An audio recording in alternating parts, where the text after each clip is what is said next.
تیرے خلق کو حق نے عظیم کہا، تیری خلق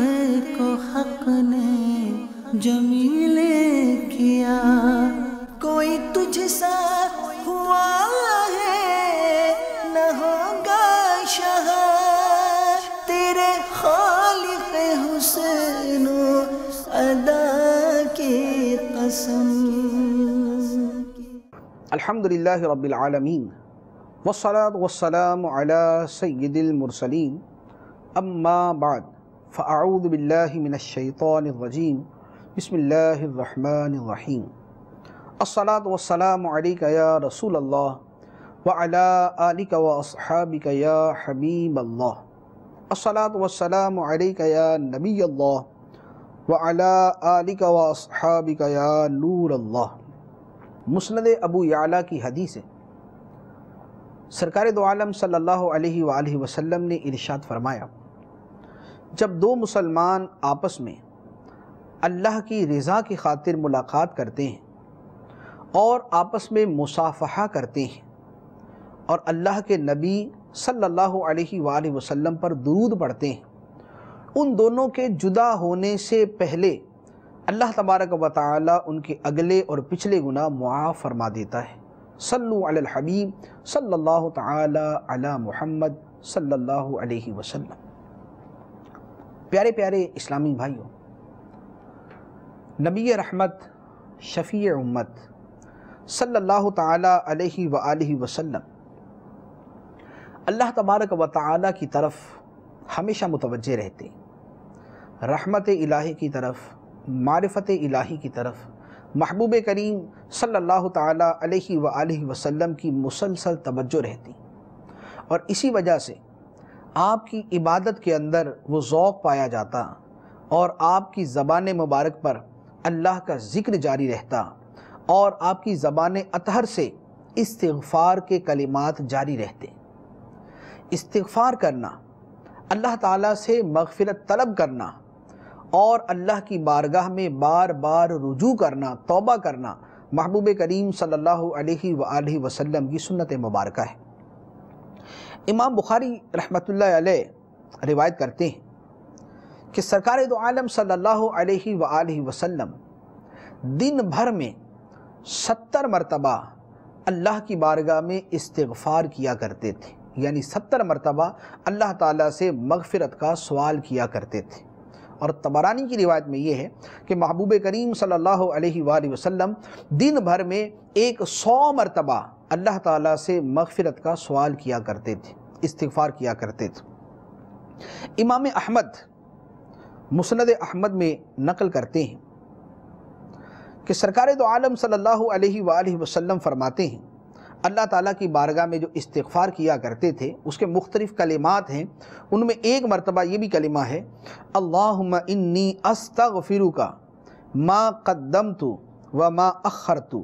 وما اسررت وما اعلنت وانت المؤخر وانت علی کل شیء قدیر۔ اے اللہ، میں تجھ سے اگلے اور پچھلے، ظاہری اور باطنی اعمال کے حوالے سے مغفرت کا سوال کرتا ہوں، تو ہی ہر چیز کو اس کے مقام پر رکھنے والا ہے، وَأَنْتَ عَلَىٰ كُلِّ شَيْءٍ قَدِيرٌ، اور تو ہر شے پر قادر ہے۔ اللہ تبارک و تعالیٰ کی بارگاہ میں یہ کلمات مبارکہ سرکار دو عالم صلی اللہ علیہ وآلہ وسلم طلب مغفرت کے لیے ادا فرماتے ہیں۔ اسی طرح مسلم شریف کی حدیث مبارک ہے، راوی فرماتے ہیں کہ میں نے سرکار صلی اللہ علیہ وآلہ وسلم کو یہ فرماتے ہوئے سنا، یا ایھا الناس توبوا الی اللہ، اے لوگو اللہ کی بارگاہ میں توبہ کیا کرو، وانی اتوب الیہ کل یوم 100 مرۃ، کیونکہ میں بھی اللہ کی بارگاہ میں ہر دن 100 مرتبہ توبہ کرتا ہوں۔ سرکار دو عالم صلی اللہ علیہ وآلہ وسلم اللہ کی بارگاہ میں 100 مرتبہ توبہ کرتے ہیں۔ توبہ اور استغفار کا مفہوم کیا ہے یہ انشاءاللہ آگے جا کے عرض کریں گے۔ ایک اور روایت مسند احمد کے اندر، مصنف ابن ابی شیبہ کے اندر اور مستدرک للحاکم میں ہے، حضرت حذیفہ رضی اللہ تعالی عنہ فرماتے ہیں سرکار دو عالم صلی اللہ تعالی علیہ وآلہ وسلم نے ایک روز مجھے ارشاد فرمایا، این انت من الاستغفار یا حذیفہ، اے حذیفہ تم طلب مغفرت سے دور کیوں ہو؟ تم استغفار کرنے سے دور کیوں ہو؟ یعنی ظاہری اعتبار سے جو ان کا مرتبہ ہونا چاہیے اس کے اعتبار سے دور تھے، تو ارشاد فرمایا کہ تم استغفار سے دور کیوں ہو؟ انی لاستغفر اللہ فی کل یوم 100 مرۃ واتوب الیہ، فرمایا کہ بے شک میں ہر دن میں اللہ تعالیٰ سے 100 مرتبہ مغفرت کا سوال کرتا ہوں اور 100 مرتبہ اللہ کی بارگاہ میں توبہ کرتا ہوں۔ ایک دوسری روایت میں حضرت عبداللہ ابن عمر رضی اللہ تعالی عنہما فرماتے ہیں کہ میں نے اللہ کے محبوب صلی اللہ علیہ وآلہ وسلم کو اس طرح استغفار کرتے دیکھا۔ یعنی وہ استغفار کیسے تھی کہ سرکار صلی اللہ علیہ وسلم کسی مجلس میں تشریف فرما ہوتے تو مجلس سے اٹھنے سے پہلے سرکار صلی اللہ علیہ وسلم یہ استغفار پڑھتے، اور کتنی مرتبہ پڑھتے؟ راوی فرماتے ہیں کہ 100 مرتبہ سرکار صلی اللہ علیہ وسلم یہ استغفار پڑھتے تھے۔ استغفار کون سی؟ استغفر اللہ الذی لا الہ الا هو الحی القیوم واتوب الیہ، میں اس اللہ سے مغفرت کا سوال کرتا ہوں جس کے سوا کوئی معبود نہیں، خود زندہ ہے، دوسروں کو زندہ رکھنے والا ہے، اور میں اس کی بارگاہ میں توبہ کرتا ہوں۔ مجلس سے اٹھنے سے پہلے پیارے آقا صلی اللہ علیہ وآلہ وسلم 100 مرتبہ استغفار اور توبہ کے یہ کلمات ادا فرماتے ہیں۔ اور حضرت عائشہ رضی اللہ تعالی عنہا فرماتی ہیں کہ سرکار دو عالم صلی اللہ علیہ وآلہ وسلم کے وصال مبارک سے پہلے سرکار کثرت کے ساتھ ان کلمات کو ادا فرماتے، سبحانک اللہم و بحمدک اشہد ان لا الہ الا انت استغفرک و اتوب الیک۔ وصال ظاہری سے پہلے سرکار صلی اللہ علیہ وسلم کا معمول یہ تھا کہ آپ ان کلمات کو ادا فرماتے۔ یہاں پر سوال یہ پیدا ہوتا ہے کہ سرکار دو عالم صلی اللہ علیہ وآلہ وسلم صغیرہ کبیرہ تمام گناہوں سے معصوم، کہ شرعی اعتبار سے انبیاء سے صدور گناہ یہ محال، اور پیارے آقا صلی اللہ علیہ وآلہ وسلم سید المعصومین ہیں، انبیاء کے سردار، فرشتوں کے سردار، تو معصوموں کے آقا ہمارے آقا صلی اللہ علیہ وآلہ وسلم ہیں۔ تو آپ کے استغفار کرنے کا مطلب کیا ہے؟ استغفار تو ہوتا ہے کسی کوتاہی کے اوپر یا کسی گناہ کے اوپر۔ پیارے آقا صلی اللہ علیہ وآلہ وسلم گناہ سے بھی معصوم، صغیرہ ہو یا کبیرہ، اور اسی طرح کوتاہی سے بھی معصوم۔ تو سرکار صلی اللہ علیہ وسلم کا یہ مغفرت طلب کرنے کا مطلب کیا ہے؟ علماء کرام نے اس کے متعدد معانی بیان فرمائے۔ ایک مطلب تو یہ بیان فرمایا کہ سرکار صلی اللہ علیہ وآلہ وسلم کا کثرت کے ساتھ استغفار فرمانا اس لیے تھا تاکہ امت کے لیے سنت قائم ہو جائے، امت سرکار صلی اللہ علیہ وآلہ وسلم کے اس عمل مبارک کی پیروی کرے، اپنے گناہوں سے مغفرت بھی طلب کرے، اور سرکار صلی اللہ علیہ وسلم کی سنت پر عمل کرنے کا ثواب بھی حاصل ہو جائے۔ تو امت کی تعلیم کے لیے اور امت کے لیے سنت قائم کرنے کے لیے سرکار صلی اللہ علیہ وسلم استغفار فرمایا کرتے تھے۔ ایک اور جواب یہ دیا کہ نبی پاک صلی اللہ علیہ وآلہ وسلم کا استغفار کرنا یہ اصل میں اپنی امت کے گناہوں کے بارے میں تھا۔ اللہ سے مغفرت کا سوال کرتا ہوں، مراد اپنی امت کے گناہوں کی مغفرت کا سوال کرتا ہوں۔ تو گویا سرکار کا استغفار کرنا یہ امت کے حق میں رحمت تھا کہ امت کے گناہوں کی مغفرت طلب کی جا رہی تھی۔ ایک اور جواب یہ دیا گیا، شیخ شہاب الدین سہروردی رحمۃ اللہ علیہ کی طرف منسوب ہے، فرماتے ہیں کہ اللہ تبارک و تعالی نے اپنے محبوب صلی اللہ علیہ وآلہ وسلم کو ارشاد فرمایا، وَلَلْآخِرَةُ خَيْرٌ لَكَ مِنَ الْأُولَى، اے محبوب آپ کے لیے ہر آنے والی گھڑی پہلی گھڑی سے بہتر ہے، آپ کی ہر آنے والی ساعت پہلی ساعت سے بہتر ہے، آپ کا ہر آنے والا لمحہ پہلے لمحے سے بہتر ہے۔ تو اب جو بھی آنے والی ساعت ہے اس ساعت میں سرکار کا مرتبہ بلند ہوتا ہے، آپ کی معرفت میں اضافہ ہوتا ہے، آپ کے مدارج مزید رفعت حاصل کر لیتے ہیں۔ تو جب سرکار صلی اللہ علیہ وسلم اپنے ان موجودہ مدارج، موجودہ مراتب کے اندر اپنی پچھلی حالت کو دیکھتے ہیں تو وہ پہلے سے نیچے نظر آتی ہے۔ تو وہ جو پہلے سے نیچے نظر آنے والی حالت ہے، اس حالت کو دیکھ کر سرکار دو عالم صلی اللہ علیہ وسلم اللہ کی بارگاہ میں مغفرت کے طلبگار ہوتے ہیں، استغفار کرتے ہیں۔ اور ایک اور بڑا ہی پیارا معنی جو یہاں پر علماء نے بیان فرمایا، وہ فرمایا کہ اللہ تبارک و تعالی نے خود ارشاد فرمایا کہ ان اللہ یحب التوابین، اللہ تعالیٰ توبہ کرنے والوں سے محبت فرماتا ہے۔ گویا جو توبہ کرتا ہے وہ اللہ کا محبوب بن جاتا ہے، اسے اللہ کی محبت مل جاتی ہے۔ سرکار دو عالم صلی اللہ علیہ وآلہ وسلم اللہ کے سب سے بڑے محبوب ہیں۔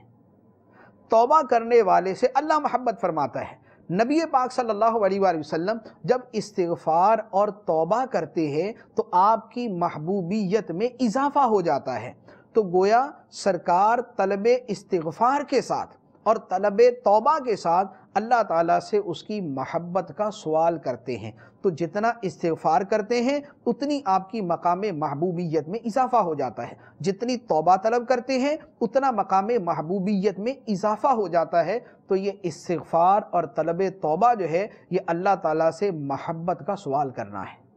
تو گویا استغفار اصل میں طلب محبت ہے، طلب توبہ اصل میں طلب محبت ہے۔ اسی طرح ایک اور روایت ہے، چونکہ استغفار کا بیان ہے تو استغفار کے ضمن کے اندر ہی وہ حدیث مبارک ہے کہ سرکار دو عالم صلی اللہ علیہ وآلہ وسلم نے ایک مرتبہ ارشاد فرمایا کہ میرے دل کے اوپر پردہ چھا جاتا ہے، انہ لا یغان علی قلبی، میرے دل کے اوپر ایک پردہ سا چھا جاتا ہے تو میں اللہ سے مغفرت طلب کرتا ہوں، استغفار کرتا ہوں۔ اب سرکار کے دل پر پردہ چھا جاتا ہے، جو عربی الفاظ ہیں اس کا میں ترجمہ کر رہا ہوں۔ تو اب اس پردہ چھا جانے کا مطلب کیا ہے؟ سرکار کے دل پر پردہ، کوئی معاذ اللہ کوئی غفلت، کوئی حجاب، کوئی ایسا تو نہیں ہو سکتا۔ امام اصمعی لغت کے بہت بڑے امام ہیں، ان سے کسی نے سوال کیا کہ یہ جو حدیث مبارک میں ہے لا یغان علی قلبی، اس کا مطلب کیا ہے؟ امام اصمعی نے بڑا پیارا جواب دیا، فرمانے لگے لو کانا قلب غیر النبی صلی اللہ علیہ وسلم لفسرتہ، اگر یہ سرکار کے قلب اطہر کے علاوہ کسی اور کے بارے میں سوال ہوتا تو میں اس کا جواب دے دیتا۔ وَأَمَّا قَلْبُهُ صلی اللہ علیہ وسلم فَلَا أَدْرِي،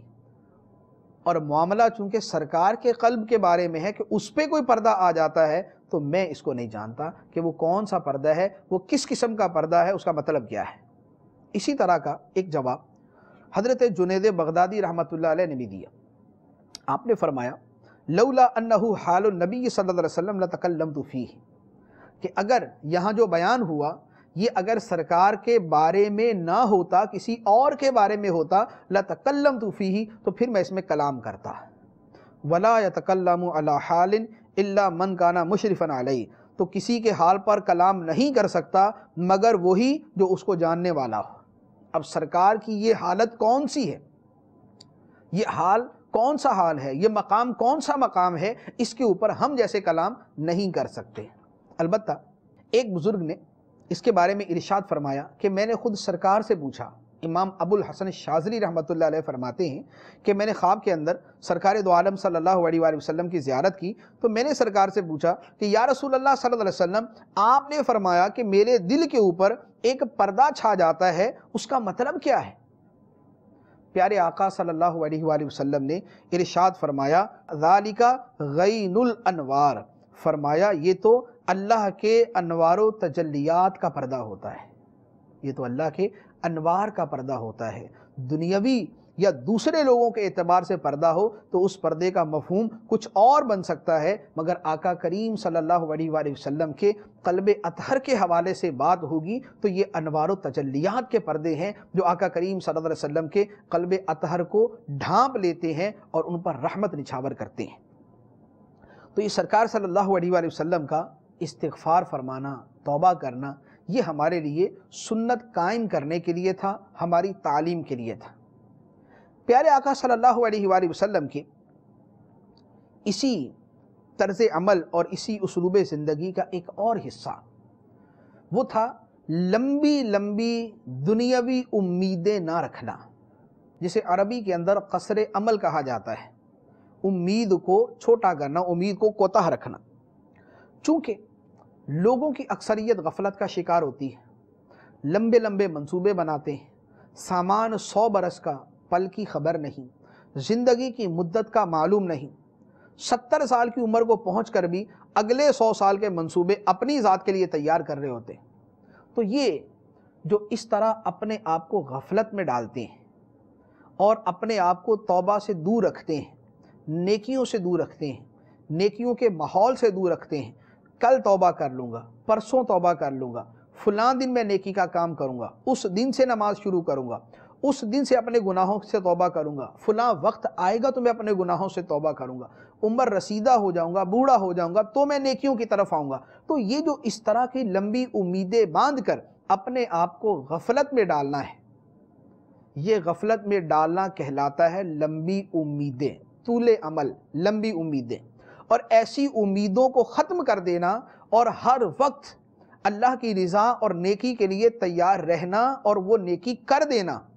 اسے کہتے ہیں چھوٹی امید رکھنا۔ سرکار دو عالم صلی اللہ علیہ وآلہ وسلم اس طرح کے معاملات میں ہمیشہ نیکی کی طرف سبقت فرماتے ہیں، جلد نیکی کا عمل کرتے ہیں، اور اس میں ہمارے لیے درس اور ہمارے لیے سبق ہوتا تھا۔ ایک واقعہ سنیے، حضرت عقبہ بن حارث رضی اللہ تعالی عنہ فرماتے ہیں، فرمایا کہ ایک روز عصر کی نماز پڑھنے کے بعد نبی کریم صلی اللہ علیہ وآلہ وسلم بڑی تیزی سے روانہ ہوئے، اتنی تیزی سے گئے کہ لوگ حیران ہو گئے، تعجب ہوا ان کو کہ نبی پاک صلی اللہ علیہ وآلہ وسلم اتنی تیزی کے ساتھ اپنے گھر کی طرف کیوں گئے؟ جب سرکار واپس تشریف لائے تو ارشاد فرمایا، کان عندی تبن فکرہت ان ابیتہ عندی فامرت بقسمتہ، فرمایا کہ میرے پاس کچھ سونا تھا، میں نے اس بات کو ناپسند کیا کہ وہ سونا ساری رات میرے گھر میں رہے، میں نے اس بات کو ناپسند کیا، اس لیے میں تیز تیز گھر پہنچا تاکہ اس کو تقسیم کرنے کا حکم دے دوں کہ یہ سونا میرے گھر میں رات نہ گزارے، رات ہونے سے پہلے پہلے اس سونے کو اللہ کی راہ میں خرچ کر دیا جائے، صرف کر دیا جائے۔ اسی طرح کی ایک اور روایت میں ہے، حضرت بلال رضی اللہ تعالی عنہ سے روایت ہے، فرماتے ہیں کہ ایک مرتبہ کہیں سے مال و اسباب سے لدے ہوئے 4 اونٹ آئے، میں سرکار کی بارگاہ میں حاضر ہوا اور میں نے عرض کیا کہ کیا کروں؟ سرکار نے فرمایا تقسیم کر دو۔ فرماتے ہیں کہ میں نے تقسیم کرنا شروع کیا، جو قرض خواہ تھے ان کو دے دیا، جو غریب تھے ان کو دے دیا، یہ میں کرتا رہا، کچھ تھوڑا سا حصہ باقی بچ گیا۔ سرکار صلی اللہ علیہ وآلہ وسلم نے مجھے ارشاد فرمایا کہ جو باقی بچا ہے یہ رات ٹھہرنے نہ پائے، رات ہونے سے پہلے پہلے اسے بھی اس کے مستحقین تک پہنچا دینا۔ حضرت بلال فرماتے ہیں کہ رات ہو گئی، کوئی ایسا شخص آیا نہیں کہ جس کو میں وہ مال دے سکوں۔ فرماتے ہیں کہ سرکار صلی اللہ علیہ وآلہ وسلم نے وہ رات مسجد میں گزاری، اپنے گھر تشریف لے کر نہیں گئے، اپنے گھر تشریف لے کر نہیں گئے، مسجد کے اندر رات گزار دی کہ جب تک یہ آیا ہوا مال سارے کا سارا اللہ کی راہ میں خرچ نہیں ہو جاتا تب تک میں اپنے گھر نہیں جاؤں گا۔ فرماتے ہیں اگلا دن آیا، اگلا دن بھی سارا گزر گیا،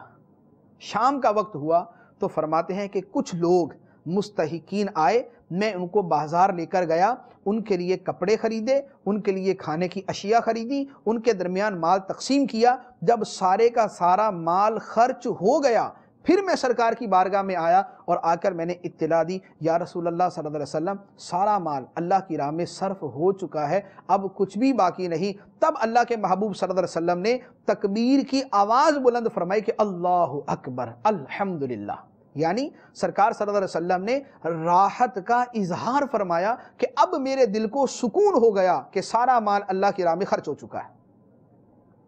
یہ ہے کہ یہ مال سنبھال کے نہیں رکھا جائے گا کہ یہ فلاں دن کام آئے گا، فلاں وقت کام آئے گا، فلاں منصوبے میں کام آئے گا۔ اللہ کے محبوب صلی اللہ علیہ وسلم یہ دنیا سے بے رغبتی کا اظہار فرما رہے ہیں تاکہ امت کے لیے ایک طریقہ قائم ہو جائے اور امت کو معلوم ہو جائے کہ دنیا کے اندر کتنا دل لگانا چاہیے یا نہ لگانا چاہیے۔ اسی طرح کا ایک اور واقعہ، حضرت عائشہ رضی اللہ تعالی عنہا فرماتی ہیں، فرمایا کہ ایک روز شام کے وقت 8 درم بارگاہ رسالت میں پیش کیے گئے۔ سرکار صلی اللہ علیہ وآلہ وسلم ساری رات بستر پر پہلو بدلتے رہے، نیند نہ آئے، بستر پر پہلو بدلتے رہے۔ اسی دوران ایک سائل آیا، مانگنے والا آیا، گلی سے گزرا اور اس نے سوال کیا۔ سرکار صلی اللہ علیہ وآلہ وسلم بستر سے اٹھ کر باہر تشریف لے گئے اور وہ 8 درم اسے عطا فرما دیے اور واپس آ کر لیٹے اور لیٹتے ہی سو گئے۔ پہلے رات کو نیند نہ آئی، 8 درم صرف ہو گئے، تو اب سرکار صلی اللہ علیہ وسلم فوراً آ کر سو گئے۔ صبح ہوئی تو حضرت عائشہ فرماتی ہے میں نے عرض کیا یا رسول اللہ صلی اللہ علیہ وسلم اس بے چینی کی وجہ کیا تھی؟ فرمایا کہ میرے پاس شام کے بعد 8 درم آئے تھے، جب تک میں ان کو تقسیم نہ کر چکا مجھے چین نہ آیا، جب تک ان کو تقسیم نہ کر چکا مجھے چین نہ آیا۔ تو پیارے آقا صلی اللہ علیہ وآلہ وسلم کا مال دنیا کے ساتھ یہ معاملہ تھا، اور امید کو لمبا کرنا یا کوتاہ کرنا اس کے بارے میں سرکار صلی اللہ علیہ وسلم کا معمول مبارک ظاہر ہو گیا کہ سرکار صلی اللہ علیہ وسلم لمبی امیدیں ہرگز نہ رکھا کرتے تھے۔ پیارے آقا صلی اللہ علیہ وآلہ وسلم کے جو اوصاف مبارکہ بیان کیے جا رہے ہیں، اسی میں آقا کریم صلی اللہ علیہ وآلہ وسلم کا ایک وصف مبارک ہے۔ اللہ تعالیٰ کی بارگاہ میں گریہ و زاری کرنا بھی ہے، اللہ کی بارگاہ میں رونا، آنسو بہانا سرکار دو عالم صلی اللہ علیہ وآلہ وسلم کی مبارک زندگی کا حصہ تھا۔ حضرت مطرف بن شخیر رضی اللہ تعالی عنہ روایت کرتے ہیں، فرماتے ہیں کہ میں نے اللہ کے محبوب صلی اللہ علیہ وآلہ وسلم کو دیکھا کہ سرکار نماز پڑھ رہے ہیں اور سرکار کے سینہ اقدس سے رونے کی ایسی آواز آ رہی ہے جیسے چکی چلائی جا رہی ہو، رونے کی ایسی آواز آ رہی ہے جیسے چکی چلائی جا رہی ہو۔ یہ سرکار صلی اللہ علیہ وسلم کا رونا اللہ کی خشیت اور اللہ کے خوف کی وجہ سے تھا۔ اور حضرت عبداللہ بن عباس رضی اللہ تعالی عنہما سے مروی ہیں، فرماتے ہیں کہ یمن کا وفد سرکار کی بارگاہ میں حاضر ہوا اور انہوں نے التجا کی، اسمعنا بعد ما انزل علیک، یا رسول اللہ ہمیں قرآن پاک کا کچھ حصہ سنائیے جو آپ پر نازل کیا گیا۔ سرکار دو عالم صلی اللہ علیہ وآلہ وسلم نے سورہ صافات کی آیات کی تلاوت شروع کی۔ تلاوت کرتے ہوئے جب سرکار اس آیت پر پہنچے فَأَتْبَعَهُ شِهَابٌ ثَاقِبٌ، جب اس آیت پر پہنچے تو صحابہ کرام نے دیکھا کہ سرکار دو عالم صلی اللہ علیہ وآلہ وسلم کے مبارک آنسو آپ کی ریش مبارک یعنی داڑھی شریف کے اوپر تیزی سے نیچے آ رہے ہیں، موتیوں کی لڑی لگی ہوئی، اور سرکار صلی اللہ علیہ وسلم کی مبارک داڑھی ان آنسوؤں سے بھیگ رہی ہے۔ صحابہ کرام نے عرض کی یا رسول اللہ ہم کیا دیکھ رہے ہیں کہ آپ رو رہے ہیں؟ سرکار دو عالم صلی اللہ علیہ وآلہ وسلم نے ارشاد فرمایا کہ میں رو رہا ہوں، اپنے رونے کی وجہ آپ نے بیان فرمائی۔ ارشاد فرمایا انہو بعثنی علی طریق مثل حد السیف، فرمایا کہ اللہ تعالیٰ نے مجھے ایسے کٹھن راستے پر چلنے کے لیے مبعوث فرمایا جو تلوار کی دھار کی طرح تیز ہے، جو تلوار کی دھار کی طرح تیز ہے، یعنی منصب رسالت کی ادائیگی یہ تلوار کی دھار سے بھی زیادہ تیز راستہ ہے جس پر چلنے کے لیے اللہ تعالیٰ نے مجھے مبعوث فرمایا۔ اسی طرح کی ایک اور روایت حضرت عبداللہ بن مسعود رضی اللہ تعالی عنہ فرماتے ہیں، ایک مرتبہ سرکار دو عالم صلی اللہ علیہ وآلہ وسلم نے ارشاد فرمایا اے ابن مسعود اقرأ علی القرآن، مجھے قرآن پڑھ کر سناؤ۔ سرکار فرما رہے ہیں حضرت عبداللہ بن مسعود سے، فرمایا مجھے قرآن پڑھ کر سناؤ۔ آپ فرماتے ہیں کہ میں حیران ہو گیا، میں نے عرض کی حضور میں آپ کو قرآن پڑھ کر سناؤں، حالانکہ قرآن تو آپ پر نازل کیا گیا، میں آپ کو کیسے پڑھ کر سناؤں؟ پیارے آقا صلی اللہ علیہ وآلہ وسلم نے فرمایا اشتہی ان اسمعہ من غیری، فرمایا میری خواہش یہ ہے کہ قرآن میں دوسروں سے سنوں، میری یہ خواہش ہے کہ میں دوسروں سے قرآن سنوں۔ فرماتے ہیں کہ میں نے سرکار دو عالم صلی اللہ علیہ وسلم کے کہنے پر قرآن پاک کی تلاوت شروع کر دی۔ جب تلاوت کرتے ہوئے میں اس آیت پر پہنچا فَكَيْفَ اذا جئنا من کل امت بشہید وجئنا بک علی ہؤلاء شہیدا، تو کیسا ہوگا جب ہر امت سے ہم ایک گواہ لائیں گے اور ان سب کے اوپر اے محبوب آپ کو گواہ بنا کر لائیں گے۔ فرماتے ہیں کہ جب میں اس آیت پر پہنچا تو میں نے دیکھا کہ سرکار دو عالم صلی اللہ علیہ وآلہ وسلم کی چشمان مبارک سے آنسوؤں کے موتی ٹپک رہے ہیں۔ سرکار صلی اللہ علیہ وسلم اس آیت مبارکہ کو سن کر رو رہے ہیں، اور سرکار نے مجھے فرمایا حسبک، بس اتنا کافی ہے، اتنی تلاوت کافی ہے۔ تو پیارے آقا صلی اللہ علیہ وآلہ وسلم کا گریہ و زاری کرنا، قرآن سنتے ہوئے، قرآن پڑھتے ہوئے، نماز پڑھتے ہوئے، یہ پیارے آقا صلی اللہ علیہ وسلم کی سنت مبارکہ ہے۔ اللہ تبارک و تعالی اپنے محبوب کریم صلی اللہ علیہ وآلہ وسلم کے اس عمل مبارک کی پیروی کرنے کی توفیق عطا فرمائے، آمین، بجاہ النبی الامین صلی اللہ علیہ وسلم۔